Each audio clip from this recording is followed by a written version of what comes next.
नमस्कार दोस्तों, मैं आचार्य मुकेश फिर से आपका स्वागत करता हूं आपके चैनल एस्ट्रो नक्षत्र 27 पे। दोस्तों, दीपावली का महापर्व आ चुका है। अब दीपावली के दिन शाम के समय जो पूजा की जाती है वो होता है स्थिर लगन, यानी कि चंचला लक्ष्मी को स्थिर करने के लिए लोग तरह तरह के अनुष्ठान प्रयत्न करते हैं। लेकिन महालक्ष्मी की पूजा में क्या सावधानियां रखनी है, मंत्र क्या होंगे? जब महालक्ष्मी के पूजन की बात आती है तो सबसे पहले लगन की बात आती है कि स्थिर लगन चाहिए आपको। स्थिर लगन यानी कि लक्ष्मी को हमें स्थिर करना है। लक्ष्मी चंचला है, उसे स्थिर करना है। तो स्थिर लगन क्या है? आपका वृषभ लगन। और वृषभ लगन कब है? मिलेगा आपको दीपावली के दिन। दीपावली के दिन शनिवार को शाम के 5:27 से लेकर इस शनिवार को यानी कि 14 तारीख को, यानी कि पूरे 1 घंटे 56 मिनट तक के लिए आपको स्थिर लगन मिलेगा। इसी दौरान आपको महालक्ष्मी को प्रसन्न करना है। धनतेरस के दिन 5:27 से लेकर 5:59 यानी कि 59 मिनट तक के लिए इसी टाइम आपको यम दीपक का एक विधान है। उस समय आप यम दीपक निकाल लीजिएगा, जिससे कि कहते हैं कि जिसके घर में यम दीपक निकलता है उसे यमराज के दर्शन नहीं होते। सबसे पहले मित्रों, आपको गणेश भगवान की और लक्ष्मी माता की एक मूर्ति चाहिए। तो गणेश भगवान की मूर्ति के साथ दाहिने तरफ आपको रखनी है माता लक्ष्मी की मूर्ति। गणेश जी की माता है महालक्ष्मी, तो आप कोशिश करें कि ज्वाइंट जो मिलती है, ज्वाइंट मूर्तियां मिलती है वो ना लें। गणेश भगवान और लक्ष्मी भगवान की अलग अलग मूर्तियां लें, रखें साथ में। पहले गणेश जी की मूर्ति रखें और उसके बाद महालक्ष्मी की मूर्ति रखें गणेश जी के ठीक दाहिनी तरफ। आप अपने बाईं तरफ माता लक्ष्मी को रखेंगे, दाहिनी तरफ गणेश जी। लेकिन अगर आप मूर्ति को देखेंगे तो वहां पर जहां पे गणेश जी हैं उनके दाहिनी तरफ महालक्ष्मी होगी और महालक्ष्मी के जस्ट बिल्कुल साथ में आप रखेंगे विष्णु भगवान को। विष्णु भगवान के बाएं तरफ महालक्ष्मी होनी चाहिए, यानी कि गणेश भगवान, फिर बगल में महालक्ष्मी दाहिने तरफ, और उनके साथ में विष्णु भगवान की प्रतिमा होनी चाहिए या शालिग्राम। तभी प्रसन्न होगी माता। और इन 5 दिनों में दीपावली, ऐसे तो हर दिन शाम के समय तुलसी में दीपक जलना चाहिए। अगर किसी कारण से आप नहीं जला पाते तो ये 5 दिन तो अनिवार्य हैं। मूर्ति हो गई, मूर्ति स्थापित कर लिया। अब षोडोपचार पूजन क्या होती है? 16 विधियों से माता की आराधना। अब क्या है? चंदन लगा दिया, अच्छा छिड़क दिया, धूप बाती दीपक दिखा दिया, भोग लगा दिया, हो गया काम। एक होता है मंत्रों के साथ पूजन करना। मंत्र में शक्ति होती है। एक हो गया ऐसे चंदन लगा लिया, एक हो गया मंत्रों के साथ लगाया, मजा आता है ना। चंदनस्य महत् पुण्यम महापाप विनाशम आपदा हरते नित्यम लक्ष्मी तिष्ठति सर्वदा। उसके बाद लगाया, आनंद आ गया। तो उसी तरीके से आप चाहे स्नान कराएं, चाहे आप भोग लगाएं, हर चीजों के लिए मंत्र है। तो 2-2 लाइन के मंत्र हैं। अगर आपने इनसे पूजन कर लिया, इस बार तो 1 घंटे 56 मिनट का मुहूर्त है, तो मैं चाहूंगा कि आपके घर में अगर एकदम चिर स्थायी, मतलब महालक्ष्मी का निवास अगर आप चाहते हैं, तो थोड़े अच्छे से पूजा कर लीजिए, थोड़ा समर्पण कर दीजिए। 2 घंटे भाग दौड़ तो जिंदगी में लगी ही रहती है। तो वो कैसे होगा मैं बताता हूँ। लक्ष्मी पूजा के दिन चौके पे आप क्या करें, एक कलश की स्थापना करें। कलश में जल डाल दें, थोड़ा गंगा जल डाल दें, पंचपल्लव है वो डाल दें, थोड़ा सा अक्षत, थोड़ी मिश्री, 1 सुपारी, दुर्बा, 1 सिक्का, चांदी का सिक्का हो तो वो डाल दें। उसके ऊपर पंचपल्लव रख दें, अगर आम का पत्ता मिल जाए वो रख दें, और उसके ऊपर एक नारियल रख दें, पानी वाला नारियल। नारियल जिधर से कटा होता है ना, एक निशान होता है, वो सीधा होता है। आप उसके जो उल्टा नारियल अपनी तरफ नहीं रखना चाहिए, कभी भी नेगेटिव एनर्जी आती है, बिल्कुल मना है शास्त्रों में। तो आपको क्या करना है, जो नारियल को सीधा रखकर कलश को अपनी तरफ, जो सीधा मुंह है जो नारियल का, वो अपनी तरफ रखेंगे। देखिए पूजा प्रारंभ कैसे करते हैं। सबसे पहले आप आसन पे बैठ जाएं, दाहिनी तरफ जल रख लें। जल से सबसे पहले क्या करना है? पवित्रीकरण। आपने स्नान करके आप बैठे हैं, बट फिर भी पवित्रीकरण का एक नियम है। बाएं हाथ में जल ले लें, हाथों से ढक लें। उसके बाद बोले ओम अपवित्रो पवित्रो वा सर्वावस्था गतो अपि स्मृत पुंडिकाचा बायभंत्र सोची ओम पुनात पुंडिकाचा पुनात पुंडिकाचा पुनातो। बहुत सिंपल सा मंत्र है। इस मंत्र से अपने आप को पवित्र कर लिया। इसके बाद आचमन करना बहुत जरूरी है। अगर आप आचमन नहीं करते तो पूजा आपको नहीं लगती। मंदिर में भी जाने के पहले आचमन करना चाहिए। क्या है आचमन करने में? थोड़ा सा जल लिया, ओम माधवाय नमः, ओम नारायणाय नमः, ओम केशवाय नमः। क्या हो गया? कुछ भी नहीं, लेकिन शास्त्रों में वर्णित है तो करना चाहिए। क्यों करना चाहिए? ऋषि मुनि से पूछिए। अगर आपको मेरी बात नहीं माननी तो क्या कर सकते हैं, लेकिन करना चाहिए। लिखा है तो कर लो। सबसे पहले गणेश भगवान को बुला लें, एक पीला फूल ले लें, थोड़ा सा अक्षत ले लें, गणपति भगवान का आह्वान करें मन में, गणेश जी का कोई भी मंत्र पढ़ लें। सिंपल सा बता रहा हूं, देखिए मंत्र तो बहुत है लेकिन मैं बिल्कुल सिंपल बता रहा हूं, है ना। आप सिर्फ ये बोले ओम गंगणपते नमः, आह्वयामि स्थापयामि ध्यायामि ततो नमस्कार करोमि। उसके बाद आप मन में ऐसी भावना करें कि भगवान गणेश आ गए हैं, है ना। महालक्ष्मी के लिए षोडोपचार क्या है ये सुन लीजिए आप। नंबर 1, इसको कहते हैं ध्यान। ध्यान जब करेंगे तो आपको पुष्प लेके ध्यान करना होता है और एक मंत्र है। वो मंत्र क्या है?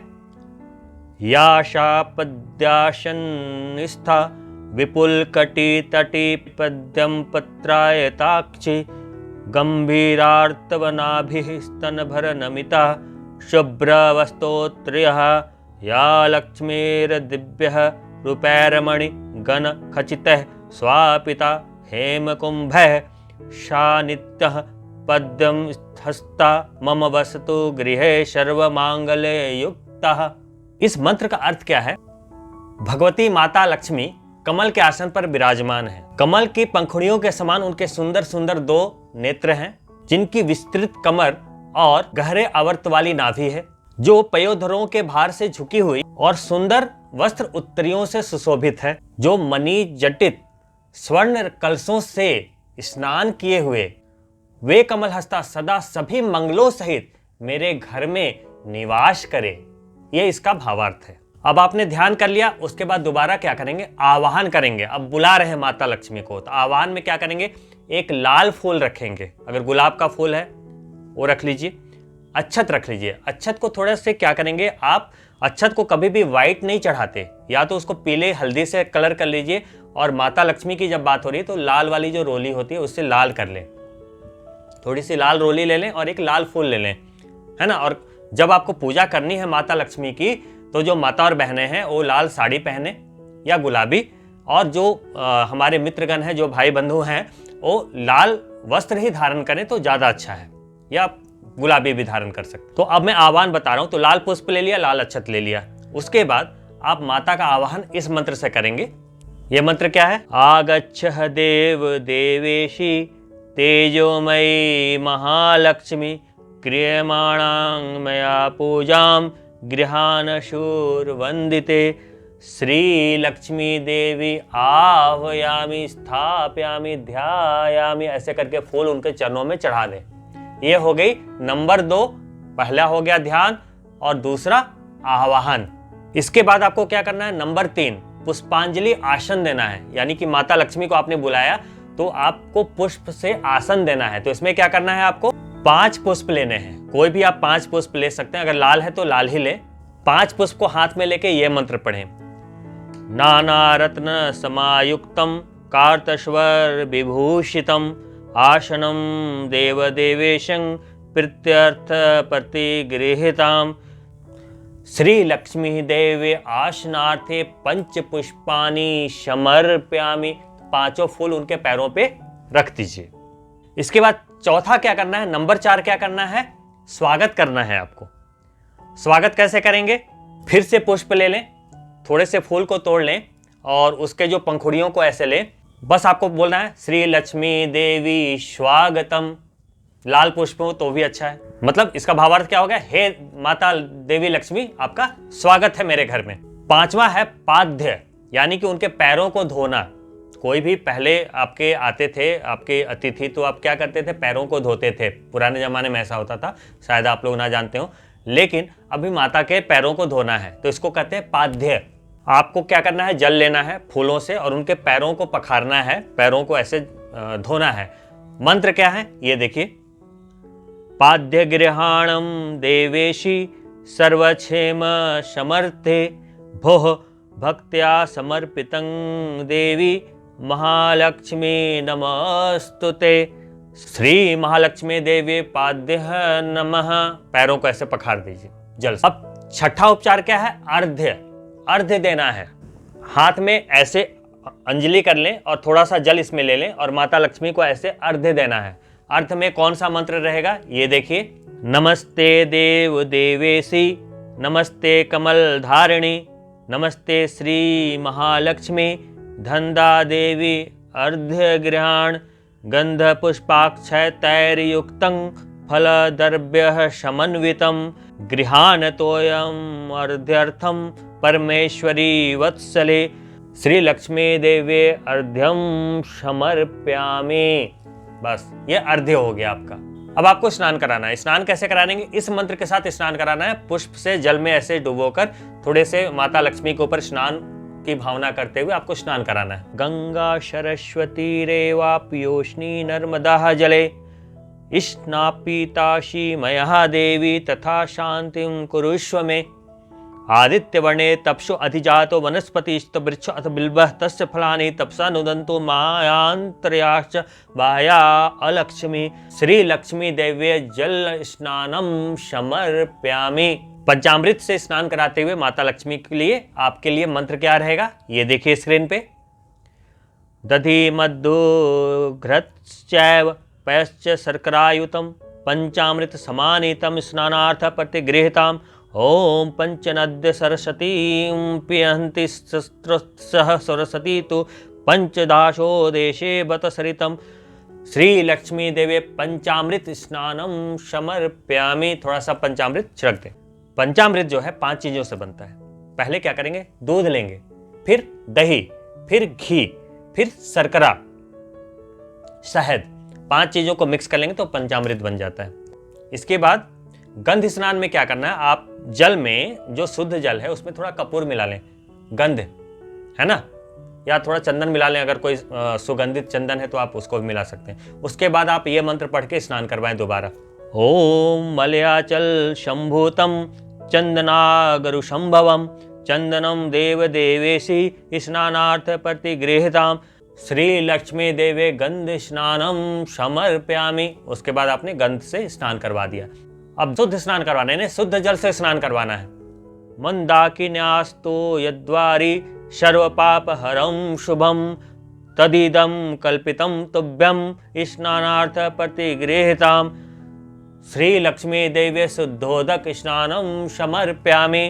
तो शुद्धोदक स्नान हो गया। इसके बाद आपको वस्त्र चढ़ाना है। आप कुछ वस्त्र खरीद कर लाए होंगे माता के लिए, तो अगर वस्त्र है तो वस्त्र उड़ाएंगे, नहीं तो आप मौली का एक टुकड़ा तोड़ लेंगे। मौली जो हाथों में बांधते हैं ये वाली, आप उसको लेकर चढ़ाएंगे। मंत्र ये रहेगा आपके लिए।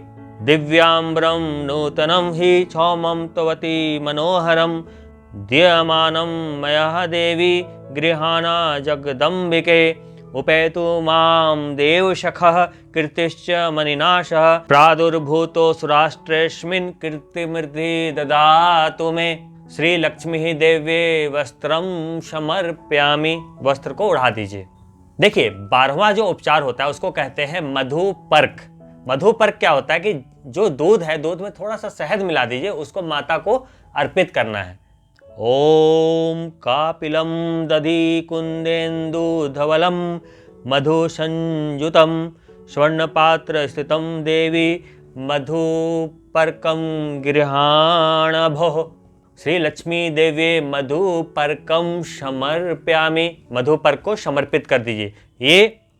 ये आपका 12वां उपचार पूर्ण हो गया। अब इसके बाद 13वां क्या है? आभूषण चढ़ाना है। अगर आप कोई आभूषण लेकर आए हैं तो माता को चढ़ा दीजिए। श्री लक्ष्मी देवी आभूषानि समर्प्यामि। आभूषण समर्पित कर दें। इसके बाद आपको रक्त चंदन लगाना है। रक्त चंदन नहीं है तो लाल कलर का जो कुमकुम है आपको, जिसको रोली कहते हैं, वो लगाइएगा। मंत्र है ओम रक्त चंदन सम्मिश्रम परिजात समुद्धवम मया दत्तम गृहाणाशु चंदनम गंध संयुतम श्री लक्ष्मी देवी रक्त चंदनम समर्प्यामि। माता को रक्त चंदन लगा दीजिए, कुमकुम लगा दीजिए। इसके बाद सिंदूर लगाना है। सिंदूर के लिए मंत्र क्या होगा?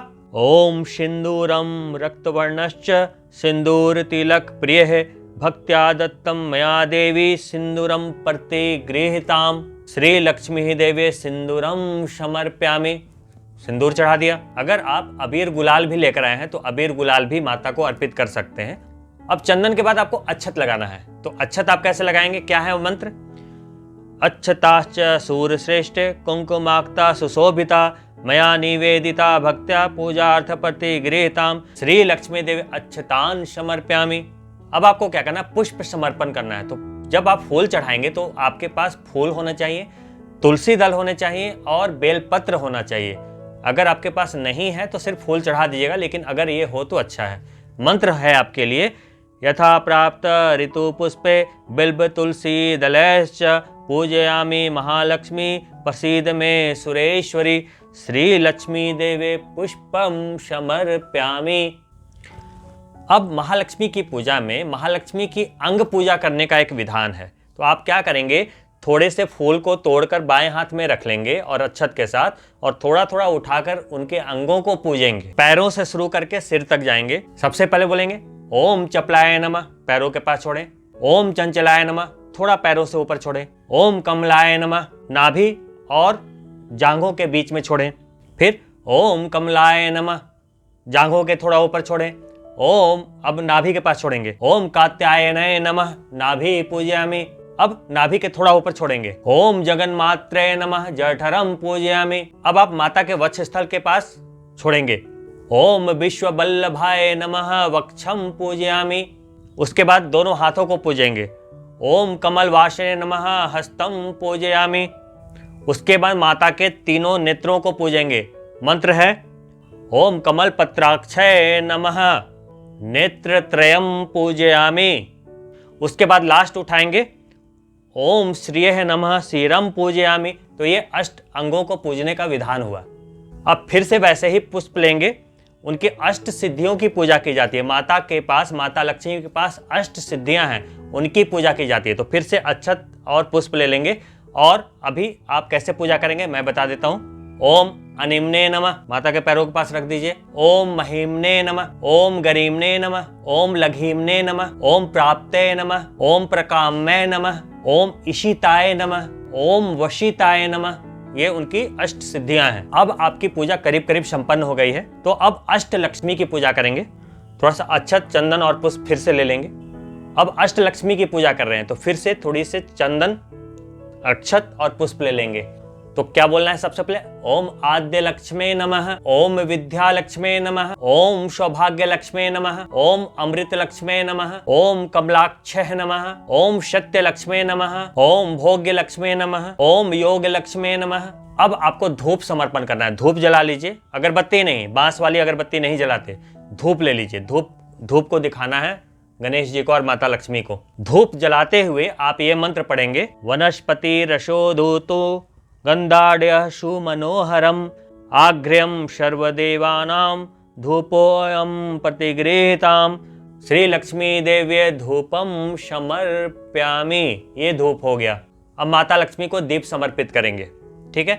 ऐसे तो जो धनतेरस को आप दीपक जलाते हैं, तो धनतेरस को, दीपावली के दिन और उसके अगले दिन 3 दिनों तक लगातार अखंड ज्योति भी कुछ लोग जलाते हैं। लेकिन अगर संभव हो तो जरूर जलाएं, नहीं संभव है तो माता लक्ष्मी को दीपक जलाते हुए, दीपक दिखाते हुए, या दीपक आपने पहले से जलाया हुआ तो अभी ऐसे करेंगे दीपक को। मंत्र है साज्यवर्ती संयुतं च वहिना योजितं मयः दीपं गृहाणा देवेशि त्रैलोक्यतिपीरापहं भक्त्या दीपं प्रक्षामि श्रीलक्ष्मे परात्परायः त्राहि मां निर्याद घोराद दीपो अयं प्रतिगृहीताम् श्री लक्ष्मी देव्यः दीपम समर्प्यामि। और दीप दिखाने के बाद फिर जल से हाथ जरूर धो लें। जो अब माता के लिए जो आप मिठाइयाँ लेकर आए हैं, मिठाइयाँ चढ़ाने के लिए, जो नैवेद्य चढ़ाने के लिए आपके लिए मंत्र हैं, शर्करा खंड खाद्यानि दधि क्षीर घृतानि च आहारो भज्य भोज्यम च नवेदम प्रतिगृहीताम यथाशतः श्री लक्ष्मी देवे नवेदम समर्प्यामि। ओम प्राणाय स्वाहा, ओम अपानाय स्वाहा, ओम समानाय स्वाहा, ओम उदानाय स्वाहा, ओम व्यायनाय स्वाहा। तो ये बोलकर आपको नैवेद्य चढ़ा देना है। नैवेद्य चढ़ाने के बाद माता को आचमन के लिए जल देना है। तो थोड़ा सा हाथ में जल लें और माता के जो होंठ है वहां पे सटाएंगे। आप आचमन करवा रहे हैं, माता को आचमन करवा रहे हैं। उस समय आपको क्या मंत्र बोलना है, ततः पानीयम समर्प्यामि इति उत्तरा पोषणम हस्त प्रक्षालम समर्प्यामि मुख प्रक्षालम करोद्वर्थनार्थे चंदनम समर्प्यामि। अब आप क्या करेंगे, एक पान का पत्ता लेंगे, उसमें एक सुपारी रखेंगे, इलायची रखेंगे और उसमें एक लौंग को ऐसे बांध के लौंग को उसमें लगा देंगे और माता को अर्पित करेंगे। मंत्र है पुंगी फलं महादिव्यं नागवल्ली दलैर्युतम कर्पूरैला क्षमायुक्तम तांबूला परते गृहीताम। श्री लक्ष्मी देवी मुख वासार्थ पुंगी फलं युक्तं तांबूलम समर्प्यामि। ये आपकी पूरी हो गई पूजा। अब लास्ट में आपको दक्षिणा चढ़ानी है। आपकी जो भी इच्छा शक्ति है उससे दक्षिणा चढ़ाएं, माता लक्ष्मी के चरणों में रखते हुए ये मंत्र को पढ़ें। पति पत्नी अगर बैठकर पूजा कर रहे हैं तो दोनों हाथ को टच करते हुए हाथ में दक्षिणा रखें और ये इस मंत्र के साथ दक्षिणा को माता को अर्पित कर दें। हिरण्यगर्भम गर्भस्थम हेम बीजम विभावशो अनंत पुण्यम फलदम तः शांति परक्ष में श्री लक्ष्मी देवी स्वर्ण पुष्पम दक्षिणा समर्प्यामि। अब लास्ट में क्या करना है, प्रदक्षिणा करनी होती है। जो भी गलती हो गई या अधिकता न्यूनता रह गई हो उसकी माफी मांगते हुए प्रदक्षिणा करते हैं। बाएं से दाहिनी ओर 5 बार ऐसे ऐसे घूमते हैं। तो प्रदक्षिणा का भी मंत्र मैं बता देता हूँ। आप मंत्र पढ़ना चाहें तो ठीक है, नहीं तो मन में माता लक्ष्मी का ध्यान करते हुए आप प्रदक्षिणा कर सकते हैं। प्रदक्षिणा का मंत्र है यानी यानी च पापानि जन्मांतर कृतानि च तानि तानि विनश्यन्ति प्रदक्षिणः पदे पदे अन्यथा शरणं नास्ति त्वमेव शरणं देवी तस्मात् कारुण्य भावेन क्षमस्व परमेश्वरी। श्री लक्ष्मी देवी प्रदक्षिणम समर्प्यामि। प्रदक्षिणा करते हुए कान को ऐसे ऐंठते हुए माता के सामने नतमस्तक हो कि जो भी माता मुझसे न्यूनता अधिकता हो गई हो, जो भी गलती हो गई हो, कमी रह गई हो, आप अपनी शक्ति से इसे पूरा करें और मेरी पूजा को ग्रहण करके मेरे घर में स्थायी निवास करें। इसके बाद आप भगवान विष्णु की पूजा करें। आपके घर में ठाकुर जी हैं उनकी पूजा करें, शालिग्राम भगवान की तुलसी दल वगैरह चढ़ा के। शाम में तुलसी नहीं तोड़ते तो आप पहले दीपावली के दिन सुबह में ही आप रख लीजिएगा और पूजा कीजिए। विष्णु भगवान को बिना तुलसी दल के भोग नहीं लगता, आपको भी पता है। और बिना विष्णु भगवान की आराधना के माता लक्ष्मी प्रसन्न नहीं होती, कभी नहीं आती। तो इस बात का हमेशा ध्यान रखिएगा। सब कुछ कर लेने के बाद आप आरती कर लीजिए और आरती करने के बाद पहले गणेश भगवान की आरती होगी, उसके बाद माता लक्ष्मी की आरती होगी। दोनों आरतियों को करने के बाद एक क्षमा प्रार्थना कर लीजिए। क्षमा प्रार्थना क्या करेंगे, आह्वाहनम न जानामि न जानामि विसर्जनम पूजा कर्म न जानामि क्षमस्व परमेश्वरी। मंत्रहीनम क्रियाहीनम भक्तिहीनम सुरेश्वरी मया यत्तं पूजितं देवी परिपूर्ण तदस्तु मे। अनेन यथा मिलितोपचार द्रव्ये कृतं पूजनेन श्री लक्ष्मी देवी प्रीताम श्री लक्ष्मी देवी अर्पणमस्तु। तो मित्रों, इस तरह से माता लक्ष्मी की पूजा अर्चना आप कर सकते हैं। पूजा अर्चना के बाद ये जो आपको ये पूजा करनी है, ये 1 घंटे 56 मिनट के अंदर, यानी कि 5:27 से 7:23 के अंदर ये सारी चीज़ें आपको पूरी कर लेनी है। इसके बाद आप दीपक, जो घर में आप दीपक जलाने वाले हैं, दीपावली है तो जितने भी दीपक हैं माता के चरणों में अर्पित करते जाएं। एक दीपक उसमें से माता को अर्पित कर दें और बाकी आप अपने घरों में, अपने अगर दरवाजे पे रंगोली बनाई है, बालकनी में, घर में, हर जगह दीपोत्सव कीजिए, दीप जलाइए। उसके बाद जो बच्चों के लिए अगर आप आतिशबाजी लेकर आए हैं तो एक माता के सामने माता के दीपक से ही आतिशबाजी जलाकर आप उनको ऐसे करके दिखाएं। अभी आप लोगों से अनुरोध है कि पोल्यूशन काफ़ी बढ़ गया है तो आतिशबाजियों का प्रयोग कम से कम मात्रा में करें और ना ही करें तो अच्छा है। तो भावना करते हुए माता को और अपने, देखिए आतिशबाजियों का जो क्या है, एक तरीके से खुशी प्रकट करने के लिए आतिशबाजियां करते थे लोग। समय के साथ बदलना भी चाहिए। इको फ्रेंडली पटाखे हैं, आप उसका इस्तेमाल कर सकते हैं। जो भी पोल्यूशन के गाइडलाइन है उसको ध्यान में रखते हुए आप लोग दीपावली को मनाएं। मेरी तरफ से बहुत बहुत शुभकामनाएं। चूँकि ये विधि थोड़ी लंबी आपके लिए है तो आपसे जितना हो सके कीजिए। मैं कोशिश करूँगा, मेरे डिस्क्रिप्शन में सारे मंत्र वगैरह सब दिए हुए हैं, तो कोशिश करें कि आप इस पूजा को इस विधि से करें। मैंने बहुत ही सरल तरीके से बताया है। ऐसे तो इसके और भी बहुत लंबे चौड़े विधान हैं। इसमें मैंने अभी हवन नहीं ऐड किया, जबकि हवन भी होना चाहिए दीपावली के दिन। जो श्री सूक्त के 16 ऋचाओं से हवन होता है अकूट लक्ष्मी के लिए, जिसमें एक अगर भिखारी भी उस प्रयोग को कर ले तो उसे अमीर बनने से कोई नहीं रोक सकता, अगर उसमें ये पावर है करने की। और एक बहुत ही सरल प्रयोग है। दरिद्र योग अगर आपकी कुंडली में है, वो दरिद्र योग खत्म हो जाएगा। बहुत ही आसान है दोस्तों। एक श्री सूक्त के नाम से एक बुक आती है छोटी सी, 10, 20, 50 रुपए में मिल जाएगी आपको पूजा के दुकानों में, बहुत ही सरलता से। आपको क्या करना है, उसमें 16 ऋचाएं हैं आपको इस दीपावली से प्रारंभ करके हर महीने की, देखिए एक होता है शुक्ल पक्ष, एक होता है कृष्ण पक्ष। तो जब भी शुक्ल पक्ष आएगा यानी अमावस्या के बाद 5वीं तिथि, जब भी पंचमी होगी, आप पंचांग देख लीजिएगा या कैलेंडर में वर्णित होता है या आजकल बहुत सारे ऐप हैं उसमें देखेंगे कि पंचमी कब है। शुक्ल पक्ष की पंचमी को आपको कुछ नहीं चाहिए, आपको चाहिए कमल गट्टे, थोड़ी सी घी, और आपको क्या करना है, हवन करना है। आप श्री सूक्त के मंत्र को लेंगे, मंत्र पढ़ेंगे, एक कमल गट्टे को घी में डुबाएंगे और उस मंत्र के बाद स्वाहा बोलकर हवन करेंगे। यानी कि सिंपल सरलता से मैं आपको समझा रहा हूं कि श्री सूक्त के 16 ऋचाओं से अंत में स्वाहा लगाकर दीपावली के दिन हवन करना, और हर महीने की शुक्ल पंचमी को अगर आप हवन करने की अगर आप हैबिट अपने आप में डाल लेते हैं तो 1, 2, 3 वर्षों में आप अप्रत्याशित रूप से धन का संग्रह प्रारंभ कर देंगे और कई तरह के धन योग मजबूत होते चले जाएंगे। आप इस प्रयोग को करके देखिएगा। हवन को जितना सिंपल है उतना सिंपल रखें। पहली आहुति भगवान गणपति भगवान के नाम से आप डाल दें, ओम गंग गणपति नमः स्वाहा। उसके बाद श्री सूक्त की 16 ऋचाओं से कमल गट्टे से घी में डालकर हवन करते चले जाएं बस। और लास्ट में एक सुपारी लेकर थोड़ी सी मिश्री डालकर सृष्टि कृति कर लें कि जो भूल चूक हो गई हो अग्नि देवता में अर्पित कर दें और जल छिड़क कर फिर वहां से हट जाएं। ये प्रयोग दोस्तों इतना बढ़िया है, शास्त्रों में वर्णित है, मैं अपनी मर्जी से आपको नहीं बता रहा, ये शास्त्रों में वर्णित है। श्री सूक्त का ये प्रयोग आप अपने हैबिट में लेकर आएं और आप इसका परिणाम स्वयं आप देखें। पूजा करने के बाद जब भी आप आसन छोड़ें तो जल जरूर जमीन पर छिड़क कर उठेंगे।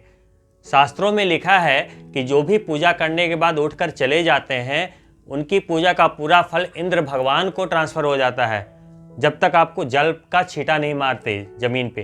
तो जब भी आप पूजा करने के बाद आसन छोड़ने लगें तो जल ऐसे लेकर जमीन पे या अपने आसन पे ऐसे छींटा मारें, भूमि पे छिड़क दें, सबसे बढ़िया होगा। 2 बूंद 3 बूंद जल छिड़क के तब आसन छोड़ें, इस बात का ध्यान रखिएगा।